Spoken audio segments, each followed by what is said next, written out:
again, in order to ensure support in the Knesset, in the parliament of the different parties, and that obviously created an outrage within the Israeli public that we had the most bloated government in Israel's history at the same time as we were experiencing the largest or the most severe economic recession in decades. The voter turnout has an interesting history. Historically, the nationwide turnout in Israel was very high. Until about 1991, it was around 80%. Now, 80% of all eligible voters and around 10% of the electorate, perhaps a little less, regularly reside in other countries outside of Israel, and we don't have absentee votes. So that meant 78% out of about 90% who were in Israel and could actually vote.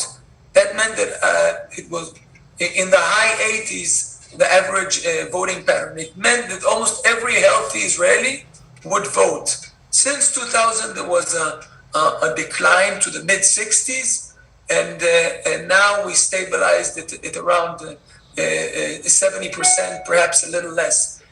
Interestingly, in the last election, in the last three cycles that we had in April 2019, September 2019, and March of 2020, we didn't experience what other democracies experience, which may be labeled voter fatigue, which is that when you have consecutive election campaigns in an ongoing political crisis, people lose interest and do not show up and do not exercise their right to vote.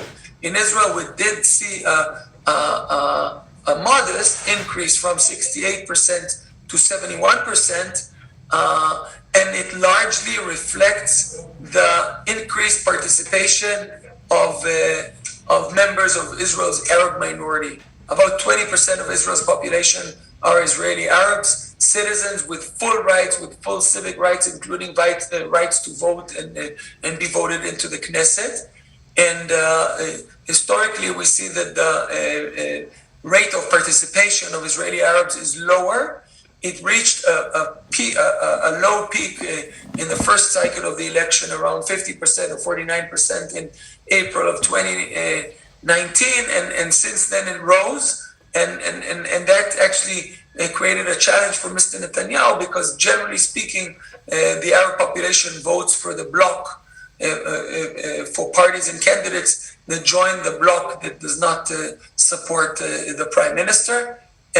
There are changes also in that, and in any case, the election will take place in less than 2 weeks.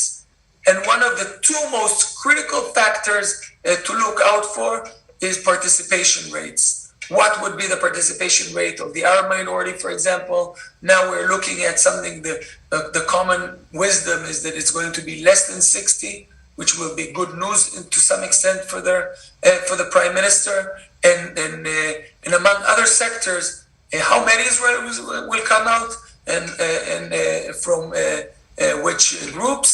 So far, the numbers demonstrate that we do not expect any sharp decline, and it's expected to be pretty similar to other campaigns, again, except for the caveat among the Arab minority. If you compare in the next slide the voter turnout between Israel and the other countries, again, we see that Israel is somewhere in between, somewhere in a good a place in the middle in comparison to other liberal democracies.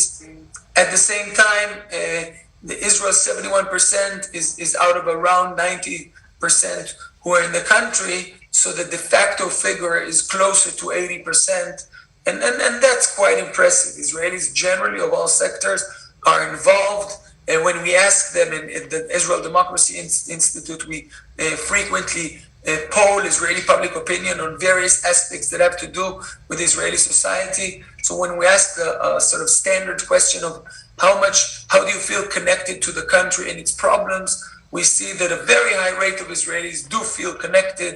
Israelis, generally, the sense of alienation from the country and its problems is very low. And one of the characteristics of Israel is a very high level of involvement of our citizens. Now, as we move on and we analyze the political blocs, we see that the political landscape becomes ever more complex, and we see it in the number of colors that we had to add in this map. Until April 19, we had a more standard political map that one could broadly pack into 4 different categories. The red category is the Israeli right wing. The dark blue category is the ultra-Orthodox parties. As you see, the ultra-Orthodox parties are pretty stable. Their size, now currently around 15 or 16 seats, reflects the size, the demographic size of this population that votes in terms of voter turnout in very high numbers. So the voter turnout among the ultra-Orthodox population is in the 80s, and this population is obviously fairly large, about 12 or 13% of Israel's population, less in the adult population because it's a population that has extremely high levels of fertility and therefore many kids. So although they're perhaps less than 10% among Israel's adults, the high voter turnout means that population is around 15 or 16 seats right now.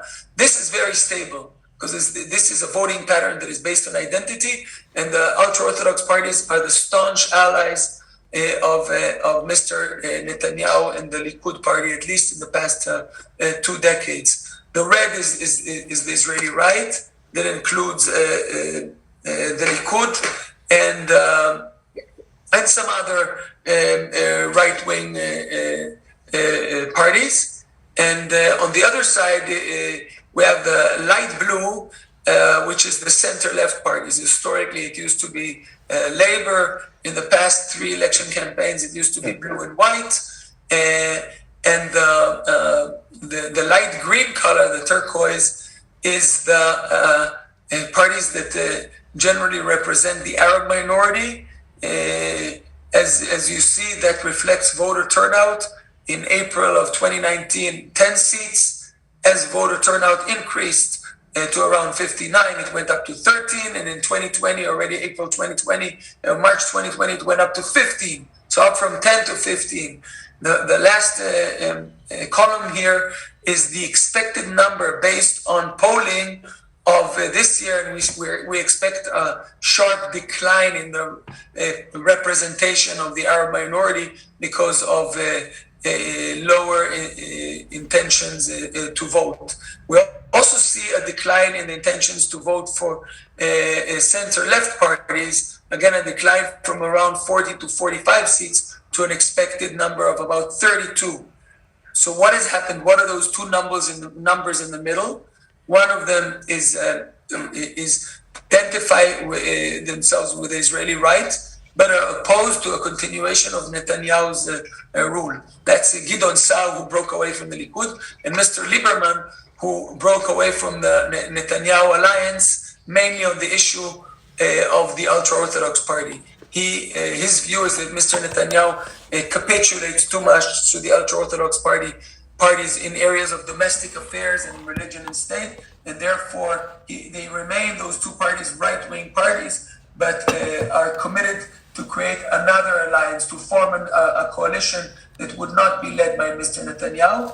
And finally, the purple color is Mr. Bennett, an undecided, again, staunch right-wing party that had much criticism on Mr. Netanyahu's conduct during the COVID crisis, and therefore he does not necessarily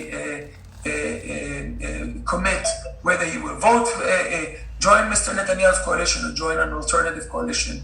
So the interesting thing, this turn from 4 colors to 6 colors, the gist of it means that the standard analysis of Israeli politics is right, left, and center and ultra-Orthodox and Arab minority is no longer valid, and we basically have a pro-Netanyahu axis and an anti-Netanyahu axis that is made up of forces in the Israeli right, in the Israeli center, in the Israeli left, and among the Arab population. And when you look at those two blocks, both of them are quite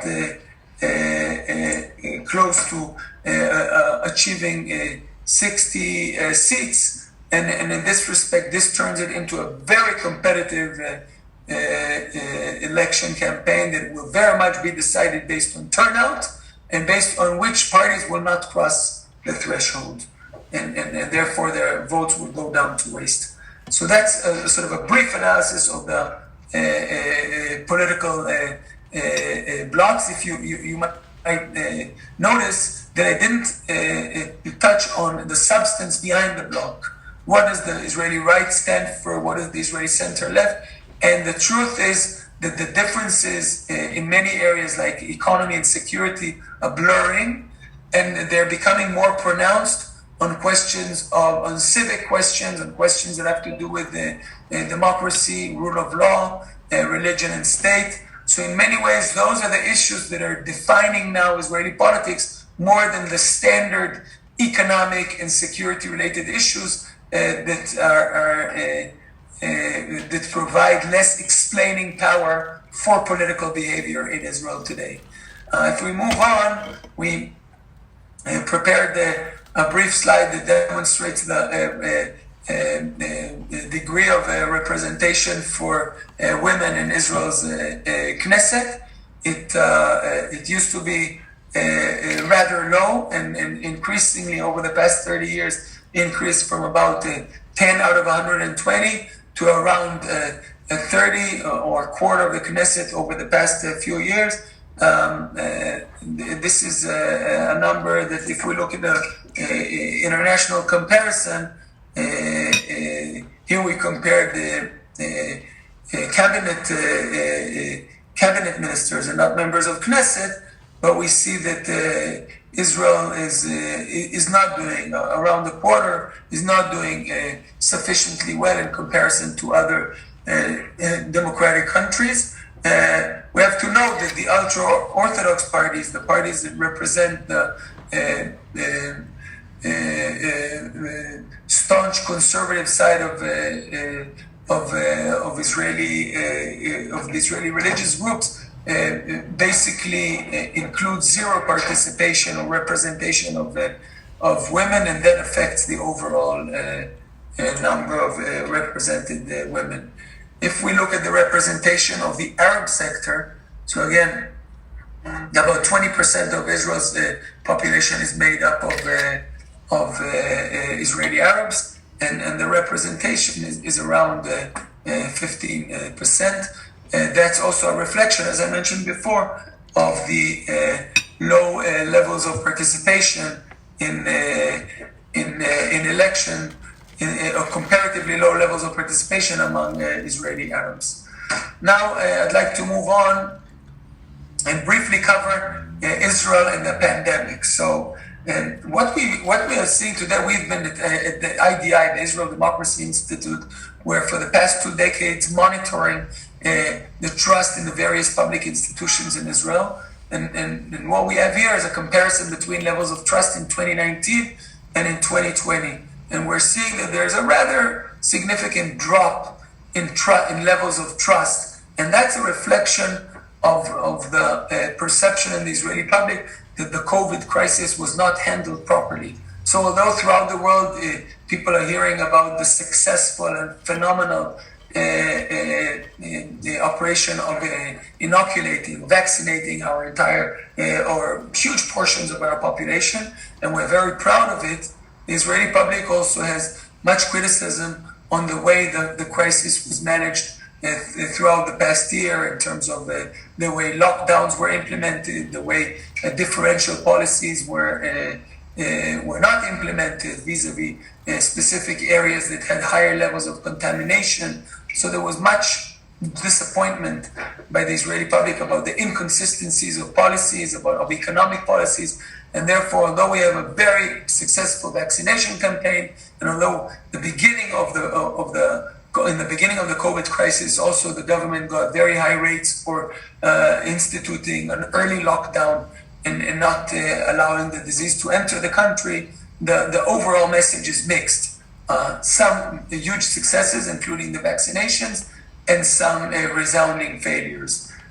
Some of these failures also have to do with the fact that we have an ongoing political crisis, and we didn't have a government in place that could properly pass legislation, a new adjusted budget to the crisis, and so on. So while we didn't pass a budget, the overall macro economy is doing relatively well, because we have a strong high-tech sector, strong exports, strong record levels of exports in 2020 because of the high-tech sector, record levels of investment in our sector, including foreign investment. So those strong figures offset, and therefore the drop in GDP was relatively mild, only 2%, much less than what we expected initially. So those successes, again, in the economic area were offset by other weaknesses that had to do with speed of or not passing a budget. That meant that some of those who were left behind in the crisis didn't receive the necessary assistance. All of this had an influence on solidarity within Israeli society. As we see, just after the first lockdown, levels of solidarity were extremely high, and they dropped as there was a sense that some groups within Israeli society are not sufficiently respectful of the COVID restrictions. So if we move on now to how does all of that affect our election prospects, the election that will take place in less than 2 weeks. So what we're seeing here in this map is again a distinction between the Netanyahu camp on the right. We see Netanyahu and the two ultra-Orthodox parties. The parties that are marked here in orange are the parties that have some kind of a risk of not crossing the threshold. And we're seeing that there's a phenomenally high number of parties, about 5, that are at the risk of not crossing the threshold. The threshold is rather high. So each party that doesn't cross the threshold changes the entire balance of power between the different blocks and may determine who will become prime minister. So the fight at the top will very much be determined based on the results on the bottom, or among the small parties. And with the identity of the parties that will not cross the threshold will very much determine perhaps what will be the identity of the prime minister. And since crossing or not crossing the threshold may be a matter of just a few thousands of votes, and since given the COVID period, we're going to have many votes, about 500,000, that will be counted only later on, and not in the night of the election, because they're kind of absentee ballots within Israel. That means that the final results, if it will be a close call, the final result might take a few days, perhaps 2, 3, 4 days after the election. So we might not know at the night of the election who won and which bloc has the upper hand. So that's about the red parties at the bottom. As we see there, orange. As we see, there are more orange colors in the anti-Netanyahu bloc, which means that Netanyahu is likely to favor, is more likely to favor from one party not crossing the threshold. The other interesting thing in this map that is in front of you are the two parties in the middle. The Mr. Bennett's Yamina party, that is a staunch right-wing party that no longer is no longer obligated to support the prime minister, although the common wisdom is that if Mr. Bennett would be able to allow Netanyahu, to provide Netanyahu with a 61st vote that will allow him to form the government, he would probably do so. But at least publicly, he's no longer can be counted automatically in the Netanyahu camp. And the more interesting phenomenon is the one underneath, is the Ra'am party, the Islamic, the party that represents the Islamic movement, and that party that split away from the joint list, a party that largely represented the Arab minority, is no longer committed to supporting the anti-Netanyahu bloc. But for the first time, the Mansour Abbas, the leader of the Ram Islamic Party, says, I might even support the Netanyahu government. It's a transactional politics, and if he supports our agendas, we might support him. And that's a dramatic breakaway from our recent history, where not only didn't the Arab politicians support a right-wing government, they were opposed to supporting any government because of the idea of not wanting to share responsibility and to provide legitimacy to a Zionist government in Israel. So there's a trend of integration of the Israeli Arab minority into Israeli public life, politics, society, economy. And this is, broadly speaking, a very positive and impressive and rapidly developing trend. If we move on, what are the issues now that are at stake as the public is contemplating who to vote for and is heading towards the polls? Obviously, COVID recovery, especially from the economic perspective. We have a rate of unemployment of around 16%, up from about 3% before the COVID crisis. And we expect that number within a few months to drop dramatically, but not to return back to the 3%. It might be around 7 or 8% of unemployment, which is a very high number, and it means that perhaps 200,000 Israelis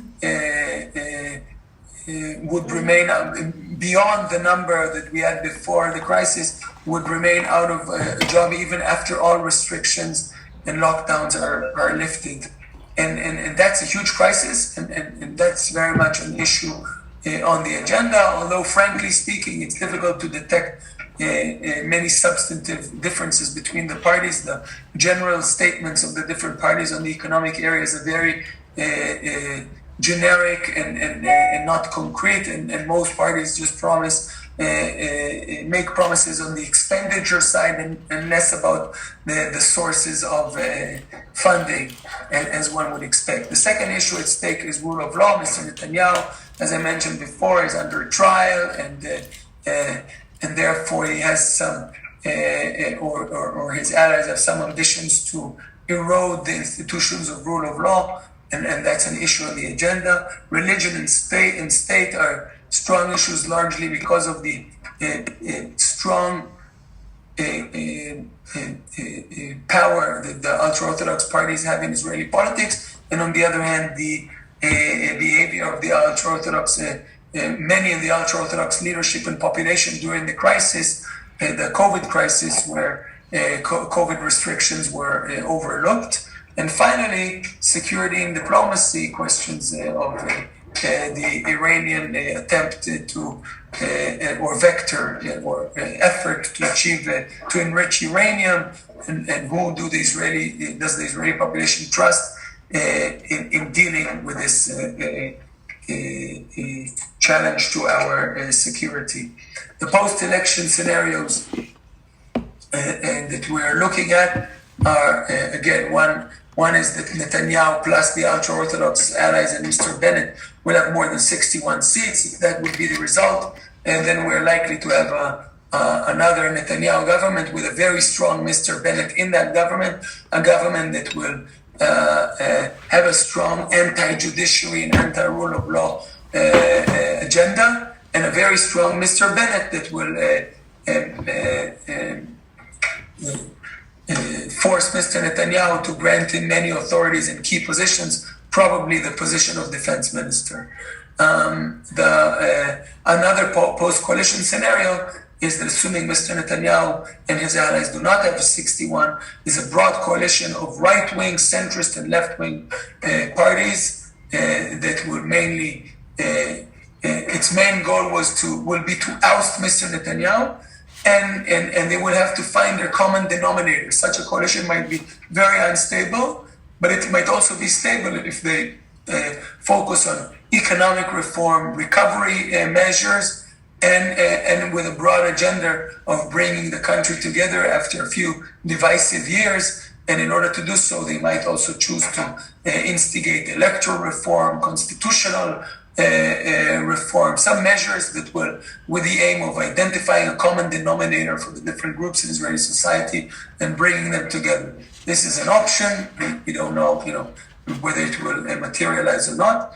And finally, if neither of the above combinations will achieve 61, it's not inconceivable that Mr. Netanyahu will continue to lead an interim government as he heads towards a fifth campaign. And again, this is both a symptom of the crisis that has to do with Mr. Netanyahu's unique situation, a prime minister under trial, and of the inherent weaknesses of our electoral system that enables such a bizarre situation to take place. So I hope those comments made some sense and added some data and context to your attempt to understand how come Israel is heading towards a fourth election and what should we expect from it. Lior, please. Thank you so much. It was fascinating. And I want to mention a few things before we move to the Q&A. First of all, both Mr. Plesner and myself are not members of a political party or power, or so I feel the urge to emphasize this is not. We will not go into political issue. We are just trying to show an overview of the electoral system in Israel, and I think that Mr. Plesner has made it a lot clearer, at least from my point of view. We do ask you to not to refer to political questions on the Q&A part. I just want to say one thing that, or refer to one thing that Mr. Plesner said that is about, even amazing to me, that around the world Israel is being considered a model, a role model for how to deal with the COVID-19 crisis, especially based on the vaccination campaign that is a lot of countries are referring or looking to Israel, and that Israel is see the situation a bit differently. Mr. Plesner mentioned it, that it reminded me a quote by the late President Shimon Peres when they asked him how come Israel is so successful.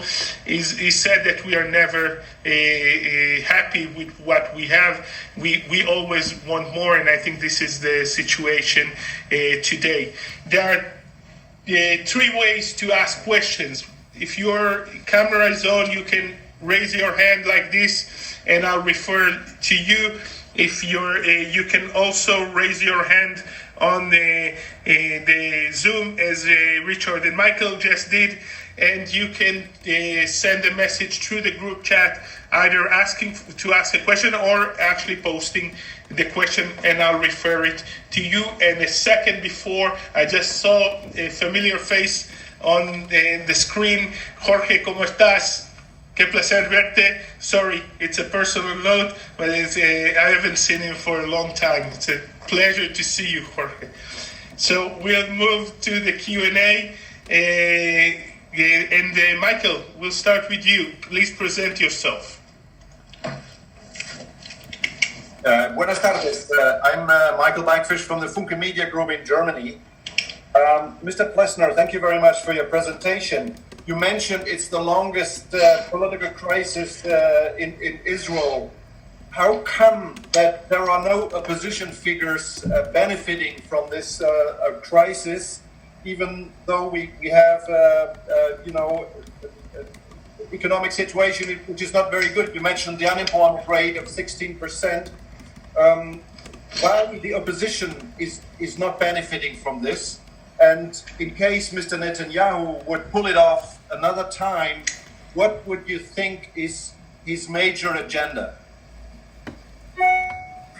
The key opposition party that confronted or faced Mr. Netanyahu and the Likud-led Netanyahu in the past 3 election campaigns was Gantz, the Gantz-led Blue and White. Mr. Gantz was the former chief of staff of the IDF and entered into Israeli politics with high popularity rates, and he built a party that was on par with the Likud, and the competition was very close, and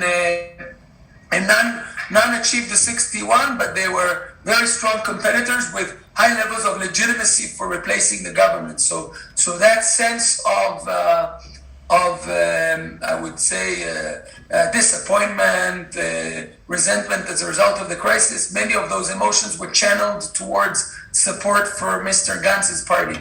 After Mr. Gantz decided, after the deadlock back in last March, Mr. Gantz decided to join forces with Mr. Netanyahu for a national unity government by saying, well, we're in a deadlock, let's join forces and lead the country together. They created a very complex arrangement of mutual veto power, parity in decision making, and so on. And that arrangement, a majority of Israelis was not very happy about, but supported it nevertheless because they thought, well, it's a way out of that deadlock. And anyway, the government needs to deal with the crisis. Those are not politically divisive issues. What happened was that this government did not last. Those mutual veto powers turned into mechanism for ensuring paralysis. Mr. Netanyahu's trial continued, and that grabbed a lot of his attention. And the fact that joined such a government that did not solve the problem caused his popularity figures to collapse. And Blue and White, that was about 35 seats last year, is now struggling to cross the threshold and broke up into many fragments. So your question, the short answer is there was a strong opposition, and Netanyahu, who's by far the most savvy and experienced politician in Israel, managed to drive a wedge and break up this opposition. And now he's facing, rather than one solid opposition party, a number of mid-sized parties from the center, from the right, and from the left. And one of the main benefactors from the economic crisis is Mr. Naftali Bennett leading the right-wing Yamina party, that in many ways is receiving support from Israelis, some of them former Likud voters, who were unhappy about their economic situation or about the way the economic challenges are dealt with. Okay, we'll move on to Richard. Hi, I'm Richard Walker from Deutsche Welle in Berlin. Hi there, and thanks very much for the briefing. And I have a question. You mentioned, Mr. Plesner, that if this anti-Netanyahu coalition did come in, what could be the kind of agenda that it could bring about? And you mentioned political reforms. You've been talking about some of the limitations here. So, what are the sorts of things that might come up for discussion in that scenario? Well, if there's a sort of a broad spectrum of a coalition of center, left, and right-wing parties that will emerge, the first goal of that coalition and source of legitimacy would be to deal with the post-COVID economic crisis. To some extent, it's good news for such a coalition. It's because it's a coalition that doesn't have a natural common denominator. And the fact that there's such a severe crisis with high levels of unemployment, it means that it would be very legitimate for such a coalition to set aside all other issues and focus on fixing the economy, putting in place a scheme for investment in infrastructure, reforms, and just by the mere fact of having a stable government that will manage the affairs of state, pass a budget, make nominations, introduce legislation, just those simple governing activities might look like good news, and a government that will employ a non-sort of divisive rhetoric, because part of being in a political deadlock means that the levels of divisiveness are much higher, and the rhetoric becomes a lot more toxic, and so on. The other aspect, so that's one aspect of the economy. The second aspect has to do with whether there will be policies that will manifest the desire of such a government to sort of bring the country together. And such policies may include two areas. One is electoral reform. That might be a rationale that is also much required after 2 years of crisis, and some constitutional measures.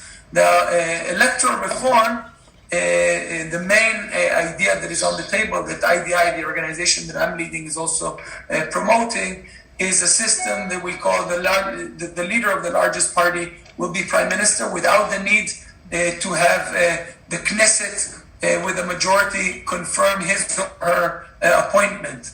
But automatically, after receiving the highest number of votes, they present their government, and to make it more difficult for the Knesset to disperse itself, and say 70 seats and so on, and basically create a mechanism for a government to begin governing and make it more difficult for the Knesset to sort of destabilize and disintegrate. This will provide a very strong incentive to rebuild two major blocks, because voters will want to vote for one of two parties, and the parties will have an interest in building broader and broader alliances. This is something that we think will help stabilize Israeli politics, and given such a coalition, some elements of that approach might be adopted. Number two is, again, constitutional measures, mainly to pass a legislation that will define the procedure for passing basic laws. Basic laws are the Israeli version of constitutional changes, because we do not have a full-fledged constitution. We only have chapters of it, which are called basic laws, and we can pass in Israel basic laws with a simple majority. This means that our constitutional makeup is not sufficiently stable. If one of those two things happens, that's a significant breakthrough, significant progress, and for sure can be presented as a great step forward for any Israeli government. But if I just very quickly follow up on that, particularly on the electoral reform, what are the main opponents of this? Like, what would be standing in the way of that? Well, the main opponents of the system that I propose are small parties that have a well-defined constituency, single-issue parties that today, given the current system, are required in order to achieve a 61 majority in the Knesset. So those single-issue parties have disproportionate power on determining who will be prime minister and how his or her agenda will look like. And by determining that the leader of the largest party is prime minister, regardless of the decision of small parties, we're basically confiscating this ability to blackmail prime ministers. And at the same time, we're not making the Knesset redundant, because that prime minister will still need to build majorities for legislation, for passing a budget, for passing reforms, but his mere survival, his or her mere survival, will not be constantly in question. Okay, and we'll move on to Isaac from Mexico, right? Thank you, Leo. Thank you, Yohanan. I have a question. You presented three scenarios where Netanyahu with the ultra-Orthodox and Bennett, broad coalition without Netanyahu. No one has 61. I think that one will be the one happening, and we will go to a fifth election, and then to a sixth election, and then to a seventh. What do we need?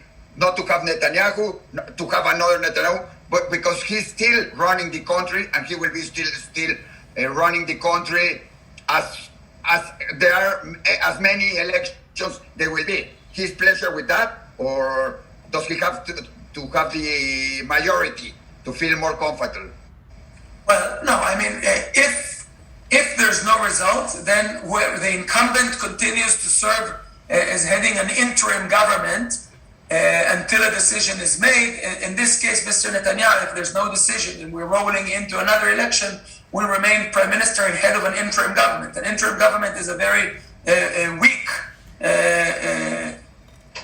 apparatus because it cannot pass budgets, it cannot make nominations. It's basically a caretaker. So it's no one's desire. I do think, I perhaps said it in the past, but I do think that the likelihood of a fifth election is not very high, although I put it as one of the three options. I think that if Mr. Netanyahu achieves 61, he will have a government, and if not, there will be other forces, including perhaps even some of the ultra-Orthodox will have the legitimacy and perhaps the will to join another alliance. The appetite for another election is non-existent also among Israeli politicians, and perhaps we will scenarios that we can't conceive of right now will emerge. So I don't think that a fifth election is a very likely scenario. But again, as I mentioned, I think I also said it before our third election about the fourth one. So thank you, and we'll move to Xenia. I hope I pronounced your name right. Please introduce yourself. Yeah, all right. Hello, everyone from Moscow. We are talking basically about domestic policy, but my question is, how important will issues connected with international policy be during this campaign? Will parties include those questions into their agenda, and will electorate consider those points when they make their choice? Thank you. Can you name a few of the international issues that you think that might be relevant? In the post-election, the international issues are not relevant for the election themselves. They're not on the agenda. Leo, in the post-election period? No, that's what I was saying, because you mentioned that most of the issues are internal, and there is a broad consensus on most of the international agenda in Israel. So I wanted to make a point that there's a very small difference in opinions regarding international agenda within the majority of the Israeli parties. Yes, generally, if you take our main security challenges, so it's dealing with the Iranian threat and ambitions and aggressive ambitions in the region, there's no significant chunk of Israelis that support that Iranian vector, and some that are opposed to it. There is a question of competence. Who do you trust to deal with that complex challenge, to build the right alliances, to direct the IDF? We have measures. Iran is trying to build capacity and capability in Syria and to threaten Israel. In Lebanon and threaten Israel. In Yemen and threatening Saudi Arabia. In Iraq, and so it's complex, and it requires building alliances, and it requires the instruction of the IDF. The defense establishment is very much involved in Israel in determining policies there. So there's no real ideological debate on those issues. Although I do think that if those issues will become an issue during the election campaign, and we only have about 10 days left, then it will probably serve the Prime Minister's interest, because he's been around for so long and he's considered competent in those issues. So I think if the conversation will move to those areas, it will be good for the Prime Minister. The Palestinian issue is not so much on the agenda, because it is not perceived among the Israeli public that there's a Palestinian leadership that is ready to make any kind of real concessions or is ripe for making any big decisions or movement forward. So on the Palestinian issue, it's more of just let's continue the sort of ongoing relationship with the Palestinian Authority and manage the ongoing crisis. The ongoing relationship.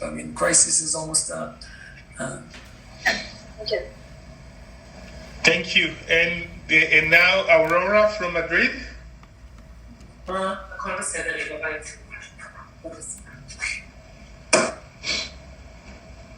Hello. Hi. Hello, Aurora. We can hear you. Hi, Leo. Thank you. I also have a question about this reform of the electoral system, because I know the idea is to respect every possible opinion in Israel, but to many people outside Israel, this system gives a very, very important role to the Orthodox, who are just willing to impose a way of thinking and living to the rest of the Israelis, and this makes things a little bit more complicated than normally they are.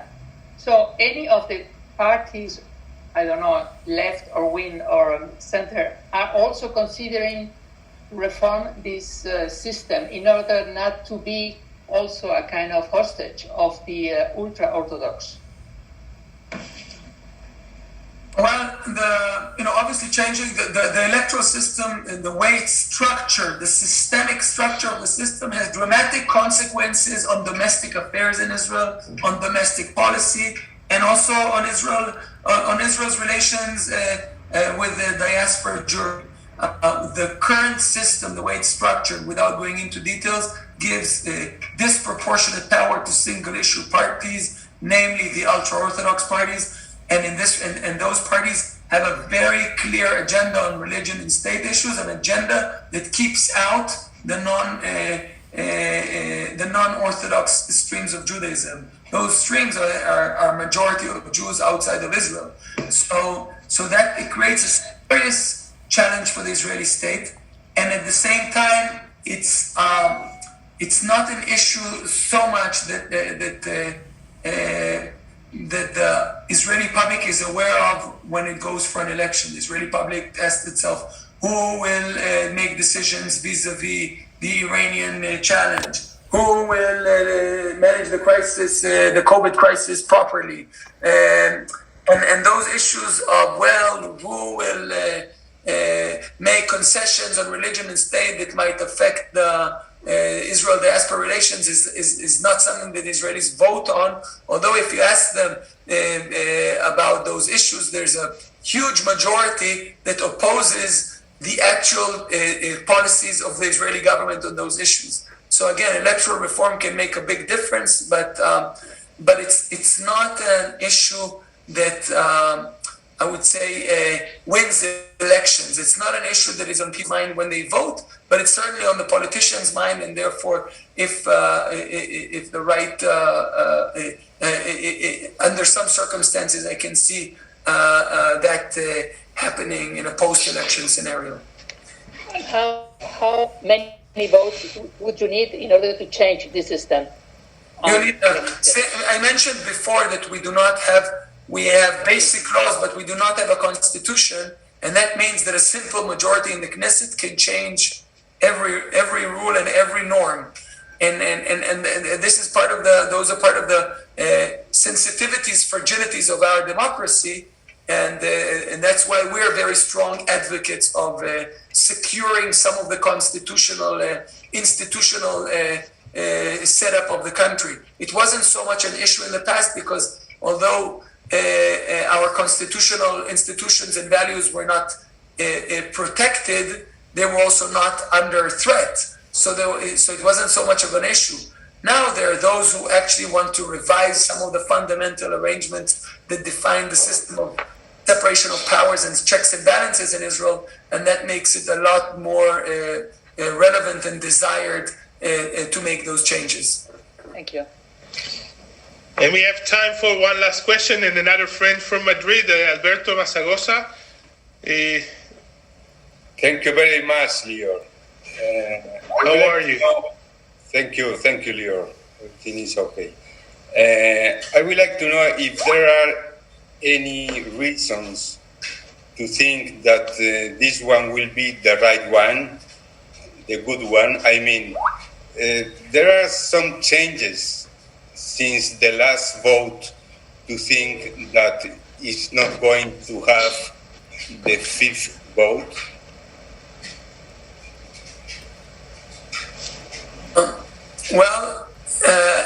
There are no guarantees, and as I mentioned before, I didn't think we're going to roll into a second, third, and fourth, and now fourth election campaign. Although, since we are identifying, as I showed before on the chart, a breakup of loyalties in Israeli politics as a result of this ongoing crisis, I think that this breakup will create more flexibility and more options for creating a government. So either Mr. Netanyahu's bloc will allow Netanyahu to form a government, and if he is not able to, I do predict that some other majority will emerge. And I hope Lior won't invite me just before next September for another briefing in which I would have to explain why I was wrong. Thank you very much. Well, first, thank you so much. We definitely would like to invite you for next time. Hopefully it will be in a few more years. I want to thank all of you again for being with us, and especially Mr. Plesner for your time.